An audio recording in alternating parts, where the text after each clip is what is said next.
Shalom, I wanted to offer this little greeting to my Beth Or community. First of all, pay no attention to my mustache. My mustache is part of the way that Lori and I are entertaining ourselves as we're sheltering in place together. Tomorrow, the mustache will be gone. My message that I'd like to share with you is based on the story of Rabbi Emil Fackenheim, who was a rabbinical student in Berlin in 1938 during Kristallnacht. And following the destruction of thousands of Jewish institutions and the sending off of Jews to concentration camps, someone went up to him and said, "You're Fackenheim, aren't you? Tell us what Judaism has to say now about this."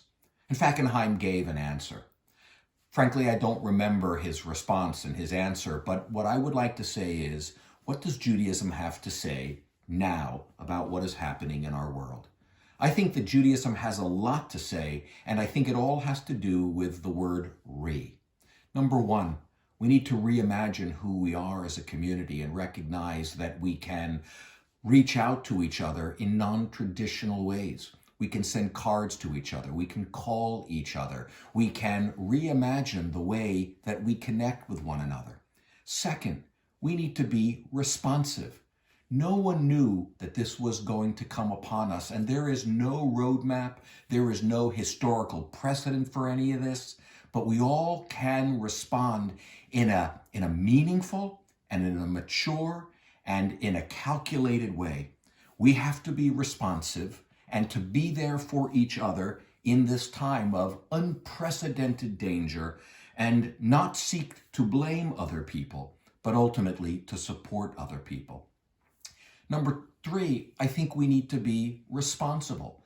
One of the beautiful stories that I learned a number of years ago was during the cholera plague of 1848, Rabbi Israel Salanter, one of the great rabbis in Vilna, went up on Yom Kippur and began to eat. He said, "The safety of our lives takes precedent over Jewish law." No other rabbi did that, but Israel Salanter did. And I think finally, we need to have a resolve in our hearts that it's based upon faith, hope, courage, and truth. Throughout history, the Jewish community has responded in crisis with resolve. When the temple was destroyed by the Babylonians, we had a resolve to rebuild. When the Jerusalem temple was destroyed by the Romans, we had a resolve to rebuild. Following the Holocaust, the worst moment in our history, we had the resolve to rebuild and create the state of Israel. My dear friends, this is a terrible time, and we are all filled with concern, with dread, with fear. But let us respond with resolve. Let us be responsible, and let us have a responsiveness that is wise and sensible, and ultimately lead us out of this desert in which we find ourselves. What does Judaism have to say?